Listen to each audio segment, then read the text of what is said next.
ഒരിക്കൽ കൂടി എല്ലാ സുഹൃത്തുക്കൾക്കും സ്വാഗതം. ഇന്ന് നമ്മൾ പരിചയപ്പെടുത്തുന്നത് നിങ്ങൾ ഉപയോഗിക്കുന്ന ഫോണുകളിൽ വൈറസ് അടങ്ങിയിട്ടുണ്ടോ, അല്ലെങ്കിൽ വൈറസ് ഉണ്ടോ, ഏതെങ്കിലും ആപ്ലിക്കേഷൻ വഴിയോ അല്ലെങ്കിൽ നമ്മൾ ഉപയോഗിക്കുന്ന വെബ്സൈറ്റ് വഴിയോ ഏതെങ്കിലും തരത്തിലുള്ള മാൽവെയറുകളോ ഹാർഡ്വെയറുകളോ ഒക്കെ അടങ്ങിയിട്ടുണ്ടോ, ഉണ്ടെങ്കിൽ നമുക്ക് എങ്ങനെ ഒഴിവാക്കാം.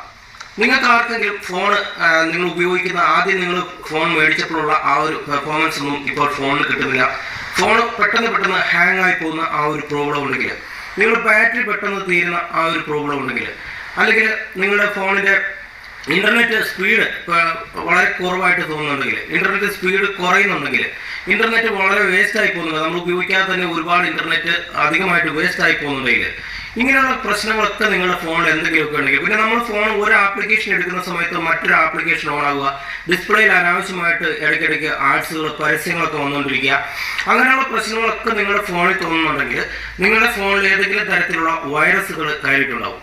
അപ്പോൾ എങ്ങനെയാണ് നമുക്ക് ഈ വൈറസിനെ കണ്ടെത്തുന്നതും എങ്ങനെ വൈറസിനെ കണ്ടെത്തി നമുക്ക് ഒഴിവാക്കാമെന്നുള്ളതൊക്കെയാണ് ഇന്നത്തെ വീഡിയോയിലൂടെ നമ്മൾ പരിചയപ്പെടുന്നത്. ഈ ഒരു വീഡിയോ ഇൻഫർമേഷൻ നിങ്ങൾക്ക് പ്രയോജനപ്രദമായെങ്കിൽ നിങ്ങൾ നിങ്ങളുടെ സുഹൃത്തുക്കൾക്കും കൂടെ ഒന്ന് ഷെയർ ചെയ്ത് കൊടുക്കുക. വീഡിയോ ഇഷ്ടപ്പെട്ടാൽ തീർച്ചയായിട്ടും വീഡിയോക്ക് ലൈക്ക് ചെയ്തെടുക്കുക, നിങ്ങളുടെ അഭിപ്രായം വീഡിയോയ്ക്ക് താഴെ കമന്റായിട്ട് രേഖപ്പെടുത്തുക.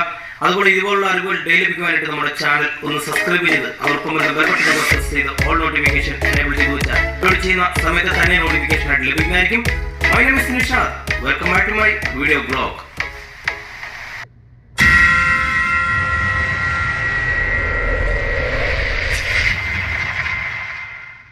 നമുക്കിതിനകത്ത് ഒരു ആപ്ലിക്കേഷൻ ആവശ്യമാണ്. വൈറൽ ടോട്ടൽ മൊബൈൽ എന്ന് പറയുന്ന ഒരു ആപ്ലിക്കേഷനാണ്. നിങ്ങൾക്ക് 1 മില്യൺ പ്ലസ് യൂസേഴ്സ് ഉള്ള 4.1 റേറ്റിംഗ് ഉള്ള ചെറിയ 8 MB മാത്രം എടുത്തുള്ള ഒരു ചെറിയ ആപ്ലിക്കേഷനാണ്. നല്ല റേറ്റിംഗും അതുപോലെ തന്നെ നല്ല റിവ്യൂസും കാര്യങ്ങളും ഒക്കെയുള്ള പ്ലേ സ്റ്റോർ പ്രൊട്ടക്ഷനുള്ള ഒരു ആപ്ലിക്കേഷനാണ്. ആപ്ലിക്കേഷൻ നമുക്ക് എങ്ങനെ ഉപയോഗിക്കാമെന്നുള്ളത് നോക്കാം. ആപ്ലിക്കേഷൻ ഇൻസ്റ്റാൾ ആയിട്ടുണ്ട്. ഞാനിവിടെ ജസ്റ്റ് നമുക്ക് ആപ്ലിക്കേഷൻ ഒന്ന് ഓപ്പൺ ചെയ്യാം. ആപ്ലിക്കേഷൻ ഓപ്പൺ ചെയ്യുന്ന സമയത്ത് നിങ്ങൾക്ക് മറ്റൊന്നുമില്ല, ഇതേ രീതിയിലുള്ള ഒരു ഇന്റർഫേസ് ആണ് ആപ്ലിക്കേഷൻ ഓപ്പൺ ആയിട്ട് വരുന്നത്. നിങ്ങൾ ആപ്ലിക്കേഷൻ ജസ്റ്റ് സ്കാൻ എന്ന് പറയുന്ന ഈ ഒരു ഓപ്ഷൻ കൊടുത്തു കഴിഞ്ഞാൽ നിങ്ങളുടെ ഫോണിലുള്ള മുഴുവൻ കാര്യങ്ങളും ടോട്ടലായിട്ട് ഇതിങ്ങനെ സ്കാൻ ചെയ്യും. അപ്പം നിങ്ങൾക്ക് ഏതെങ്കിലും രീതിയിൽ വന്നിരിക്കുന്ന ഫോട്ടോസിലോ വീഡിയോസിലോ അല്ലെങ്കിൽ നിങ്ങൾക്ക് വന്നിരിക്കുന്ന ഏതെങ്കിലും വെബ്സൈറ്റുകളിലോ അല്ലെങ്കിൽ നിങ്ങൾക്ക് ഏതെങ്കിലും നിങ്ങൾ ഉപയോഗിക്കുന്ന ആപ്ലിക്കേഷൻസിലോ അങ്ങനെ ഏതിനകത്തെങ്കിലും വൈറസ് അടങ്ങിയിട്ടുണ്ടെങ്കിൽ ഈ ഒരു ആപ്ലിക്കേഷൻ ഇതുപോലെ തന്നെ സെർച്ച് ചെയ്തത് കണ്ടെത്തി തരും. അപ്പോൾ നമുക്കിത് സെർച്ചിങ് പൂർത്തിയാകുന്നത് വരെ ജസ്റ്റ് ഒന്ന് വെയിറ്റ് ചെയ്യാം. ഓക്കെ, സെർച്ചിങ് ഇവിടെ പൂർത്തിയായിട്ടുണ്ട്. ഇപ്പം നിങ്ങൾക്ക് നിങ്ങളുടെ ഫോണിൽ ഏതെങ്കിലും തരത്തിലുള്ള ഏതെങ്കിലും തേർഡ് പാർട്ടി ആയിട്ടുള്ള APK ഫയലുകൾ ഹൈഡായിട്ടോ അല്ലെങ്കിൽ ഏതെങ്കിലും തരത്തിലുള്ള മറ്റ് പ്രോബ്ലംസോ ഒക്കെ ഉണ്ടെങ്കിൽ നിങ്ങൾക്ക് ഈ സൈഡിൽ ഒരു ഗ്രീൻ ടിക്കാണ് വന്നിരിക്കുന്നത്. ഈ ഏറ്റവും സൈഡിലായിട്ട് നിങ്ങൾക്ക് കാണാം. ഈ ഒരു ആപ്ലിക്കേഷൻ്റെ സൈഡിൽ കൂടെ നിങ്ങൾക്ക് ഗ്രീൻ ടിക്കാണ് വന്നിരിക്കുന്നത്. ഏതെങ്കിലും തരത്തിലുള്ള പ്രോബ്ലംസോ കാര്യങ്ങളോ ഒക്കെ ഉണ്ടെങ്കിൽ ഈ ഗ്രീൻ ലെറ്റർ കാണുന്നത് റെഡ് ലെറ്ററിലായിട്ട് മാറും. അപ്പോൾ ഇതിനകത്ത് നിലവിൽ നമ്മുടെ ഈ ഒരു ആപ്ലിക്കേഷനിലൊന്നും മറ്റ് പ്രോബ്ലംസോ കാര്യങ്ങളോ ഒന്നുമില്ല.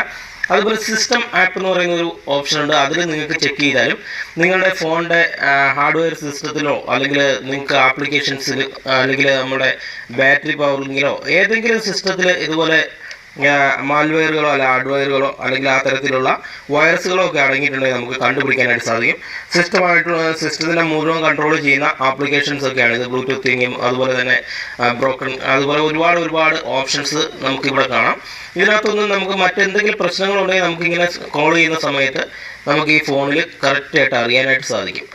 അതുപോലെ തന്നെ നിങ്ങൾക്ക് ഇവിടെ 3 ഡോട്ട് ഉണ്ട്. 3 ഡോട്ടിൽ ക്ലിക്ക് ചെയ്ത് കഴിഞ്ഞാൽ ഇവിടെ സെറ്റിംഗ്സ് ഉണ്ട്. സെറ്റിംഗ്സ് ഓപ്ഷനിലൂടെ കുറച്ച് ബോർഡ്സ് അത് ഓപ്ഷൻസ് ഉണ്ട്. അതിന് ആവശ്യമുള്ളവർ മാത്രം ജസ്റ്റ് ഒന്ന് എനേബിൾ ചെയ്ത് കൊടുക്കുക. New message notification sound and vibrate എന്നൊക്കെ പറയുന്ന കുറച്ച് ഓപ്ഷൻസ് ഒക്കെ നിങ്ങൾക്ക് ഇവിടെ കാണാം. അപ്പോൾ ഇത്രയും ചെയ്ത് നോക്കിയാൽ മാത്രം മതി. നമ്മുടെ ഫോണിൽ ഏതെങ്കിലും തരത്തിലെ ബാറ്ററിയിലോ അല്ലെങ്കിൽ നമ്മുടെ ഏതെങ്കിലുമൊക്കെ ആപ്ലിക്കേഷൻസിലോ എന്തെങ്കിലുമൊക്കെ പ്രശ്നങ്ങൾ അടങ്ങിയിട്ടുണ്ടെങ്കിൽ ഏതെങ്കിലും തരത്തിലുള്ള നമ്മുടെ ഫോണിൻ്റെ സിസ്റ്റം ആപ്പുകളാണ് നമ്മുടെ ഫോണിനെ കൺട്രോൾ ചെയ്യുന്നതെന്ന് അറിയാം. അപ്പോൾ അങ്ങനെ ആ ഒരു സിസ്റ്റം ആപ്പിലൊക്കെ എന്തെങ്കിലും പ്രോബ്ലംസ് ഒക്കെ ഉണ്ടെങ്കിൽ ഇവിടെ റെഡ് ലെറ്ററിൽ നിങ്ങൾക്ക് കാണിക്കും. അപ്പോൾ തന്നെ നിങ്ങൾക്ക് ഇതിൽ ജസ്റ്റ് ക്ലിക്ക് ചെയ്തുകൊണ്ട് ഇവിടെ നിങ്ങൾക്ക് മുകളിൽ ഡിലീറ്റ് എന്ന് പറയുന്ന ഓപ്ഷൻ ഉണ്ട്. നിങ്ങൾക്ക് ഡിലീറ്റ് ചെയ്ത് കളയാനായിട്ട് സാധിക്കും. അപ്പോൾ പ്രത്യേകം ശ്രദ്ധിക്കേണ്ട, സിസ്റ്റം വർക്ക് ചെയ്യേണ്ട ആപ്ലിക്കേഷൻസ് ഒക്കെ നമുക്ക് ആവശ്യമുള്ള ആപ്ലിക്കേഷൻസ് ആണ്. അതൊന്നും ഒരിക്കലും നിങ്ങൾ അൺഇൻസ്റ്റാൾ ചെയ്ത് കളയാതിരിക്കുക.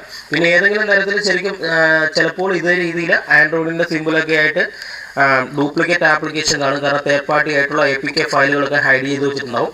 അങ്ങനെയുള്ളത് ഓപ്പൺ ആയിട്ട് വരുവാണെങ്കിൽ നിങ്ങളത് ജസ്റ്റ് ഒന്ന് അതിപ്പോൾ നമുക്കിവിടെ റെഡ് ലെറ്റർ കാണിക്കും. അങ്ങനെ കാണിക്കുവാണെങ്കിൽ മാത്രം നിങ്ങൾ ക്ലിക്ക് ചെയ്തിട്ട് മുകളിൽ കാണുന്ന ഡിലീറ്റ് ക്ലിക്ക് ചെയ്തുകൊണ്ട് നിങ്ങൾക്ക് ഡിലീറ്റ് ചെയ്യാം. അതിനുശേഷം നിങ്ങൾക്ക് ഈ ആപ്ലിക്കേഷൻ ഉപയോഗിച്ച് നിങ്ങളുടെ ആവശ്യങ്ങളെല്ലാം കഴിഞ്ഞു കഴിഞ്ഞാൽ നിങ്ങൾക്ക് ഡയറക്റ്റ് ഇത് ഒരിക്കലും ഒരു ആപ്ലിക്കേഷനും ഞാൻ പണ്ട് മുതലേ പറയുന്നതാണ്, ആപ്ലിക്കേഷൻസ് നിങ്ങൾ ഇൻസ്റ്റാൾ ചെയ്ത് നിങ്ങളുടെ ഉപയോഗം കഴിഞ്ഞു കഴിഞ്ഞാൽ ആ സെക്കൻഡിൽ തന്നെ നമുക്ക് ആ ആപ്ലിക്കേഷൻ പിന്നെ ആവശ്യമുള്ള സമയത്ത് നമുക്ക് ഇൻസ്റ്റാൾ ചെയ്താൽ മതി. അപ്പോൾ നമുക്ക് എന്താണ് ചെയ്യുന്നത്, ഇതിൽ ലോങ് പ്രസ് ചെയ്തുകൊണ്ട് ആപ്ലിക്കേഷൻ്റെ ഇൻഫോ എടുക്കുക. ആപ്ലിക്കേഷൻ ഇൻഫോ എടുത്തതിന് ശേഷം നമുക്ക് സ്റ്റോറേജ് ജസ്റ്റ് ക്ലിയർ ചെയ്യുക. സ്റ്റോറേജ് ഏതൊരു ആപ്ലിക്കേഷൻ അൺഇൻസ്റ്റാൾ ചെയ്താലും നിങ്ങൾ ഇങ്ങനെ വേണം ചെയ്യാനായിട്ട്. അതുപോലെ തന്നെ നിങ്ങൾ ബാറ്ററി യൂസ് ചെയ്യുന്നുണ്ട് നോക്കുക. ബാറ്ററി യൂസ് ചെയ്യുന്നുണ്ടെങ്കിൽ അത് നിങ്ങൾ ജസ്റ്റ് നമുക്കിവിടെ നിന്നും ഓപ്പൺ ചെയ്യാനായിട്ട് ഓഫ് ചെയ്യാനായിട്ട് സാധിക്കും. അതുപോലെ തന്നെ അതർ പെർമിഷൻ എന്ന് പറയുന്ന ഒരു ഓപ്ഷനാണ്. അതിൽ ക്ലിക്ക് ചെയ്തുകൊണ്ട് ഇവിടെ ഗ്രീൻ ടിക്ക് കാണും, അതിൽ ഡെൻ എന്ന് പറയുന്ന ഓപ്ഷൻ കൊടുത്തുകൊണ്ട് അത് ഒഴിവാക്കി കളയുക. നോട്ടിഫിക്കേഷൻ കൊടുത്തിട്ടുണ്ടെങ്കിൽ നോട്ടിഫിക്കേഷൻ എല്ലാം നമ്മൾ ഓഫ് ചെയ്ത് കൊടുക്കുക. നമ്മൾ പെർമിഷൻ കൊടുക്കുന്നതാണ് കേട്ടോ ഓരോ ആപ്ലിക്കേഷൻ ഡൗൺലോഡ് ചെയ്യുന്ന സമയത്തും. ഏതെങ്കിലും തരത്തിലുള്ള പെർമിഷൻസ് ഒക്കെ നമ്മൾ കൊടുത്തിട്ടുണ്ടെങ്കിൽ ആ പെർമിഷൻസ് എല്ലാം ഒഴിവാക്കിയതിന് ശേഷം നമുക്ക് ഇവിടെ ഏറ്റവും താഴെ അൺഇൻസ്റ്റാൾ എന്ന് പറയുന്ന ഓപ്ഷൻ കാണാം. അങ്ങനെ നമുക്ക് അൺഇൻസ്റ്റാൾ ചെയ്ത് കളയാം. അപ്പോൾ നമുക്ക് ഒരു ആപ്ലിക്കേഷൻ എന്തുമായിക്കോട്ടെ നമ്മൾ ഉപയോഗിച്ച് കഴിയുമ്പോൾ അപ്പോൾ തന്നെ ഇതിൻ്റെ ഡേറ്റ മുഴുവനായിട്ട് ക്ലിയർ ചെയ്തിട്ട് ആ ആപ്ലിക്കേഷൻ നമ്മൾ അൺഇൻസ്റ്റാൾ ചെയ്ത് കളയണം. അല്ലാത്ത പക്ഷം നമ്മൾ അൺഇൻസ്റ്റാൾ ചെയ്തെങ്കിലും ആ ആപ്ലിക്കേഷൻ്റെ ഏതെങ്കിലും തരത്തിലുള്ള ബാക്ക്ഗ്രൗണ്ട് വേർഷൻസ്, അതായത് ഹൈഡായിട്ട് വെക്കാവുന്ന വെർഷൻസും കൂടെ കൂട്ടിയായിരിക്കും ചിലപ്പോൾ ആ ഒരു കമ്പനി ആ ഒരു ആപ്ലിക്കേഷൻ ഇറക്കിയിരിക്കുന്നത്. നമ്മൾ നോർമലി നമുക്ക് വിസിബിൾ ആയിട്ടുള്ളത് നമ്മൾ ഡിലീറ്റ് ചെയ്യുകയും ബാക്ക്ഗ്രൗണ്ടിൽ മറ്റ് ആപ്ലിക്കേഷൻസ് പ്രവർത്തിക്കുകയും ചെയ്യും. അപ്പോൾ അതുകൊണ്ട് എപ്പോഴും നമ്മുടെ ഡാറ്റകളും ഒക്കെ സേവ് ചെയ്ത് വെക്കാതെ നമുക്ക് നമ്മുടെ ഡാറ്റകളോ മൊബൈലിൻ്റെ കൺട്രോൾ ആയിക്കോട്ടെ, അല്ലെ ഫോൺ പെർമിഷൻസ് ആയിക്കോട്ടെ, ക്യാമറ പെർമിഷൻസ് അങ്ങനെയൊക്കെ നമ്മൾ കൊടുത്തിട്ടുണ്ടാവും. അതെല്ലാം ഇങ്ങനെ ഡാറ്റ ക്ലിയർ ചെയ്യുന്നതിലൂടെ നമുക്ക് ഒഴിവാക്കാനായിട്ട് സാധിക്കും. വീഡിയോ എല്ലാവർക്കും പ്രയോജനപ്രദമായെന്ന് ഞാൻ വിശ്വസിക്കുന്നു. നിങ്ങൾക്ക് ഇതിനകത്ത് നമ്മൾ ഈ പറഞ്ഞ കാര്യങ്ങളിൽ ഏതെങ്കിലുമൊക്കെ നിങ്ങളുടെ ഫോണുകളിൽ തോന്നുന്നുണ്ടെങ്കിൽ നിങ്ങൾ ഈ ഒരു ആപ്ലിക്കേഷൻ ഉപയോഗിച്ചുകൊണ്ട് സ്കാൻ ചെയ്ത് നോക്കുക. അതിനുശേഷം നിങ്ങളുടെ അഭിപ്രായം വീഡിയോയ്ക്ക് താഴെ കമൻറ്റ് ചെയ്യുക. എന്തെങ്കിലും സംശയമോ കാര്യങ്ങളൊക്കെ ഉണ്ടെങ്കിൽ വീഡിയോയ്ക്ക് താഴെ കമൻറ്റ് ചെയ്യാൻ മറക്കാതിരിക്കുക. ചാനൽ ഇതുവരെ സബ്സ്ക്രൈബ് ചെയ്തിട്ടുണ്ടെങ്കിൽ സബ്സ്ക്രൈബ് ചെയ്യുക, വീഡിയോയ്ക്ക് ലൈക്ക് തരിക, നിങ്ങളുടെ സുഹൃത്തുക്കൾക്ക് ഈ ഒരു അറിവ് ഷെയർ ചെയ്ത് കൊടുക്കുകയും ചെയ്യുക. മറ്റൊരു നല്ല വീഡിയോ ആയിട്ട് കാണുന്നവരെ എല്ലാവർക്കും നല്ലൊരു ദിവസം ആശംസിക്കുന്നു. Bye, see U.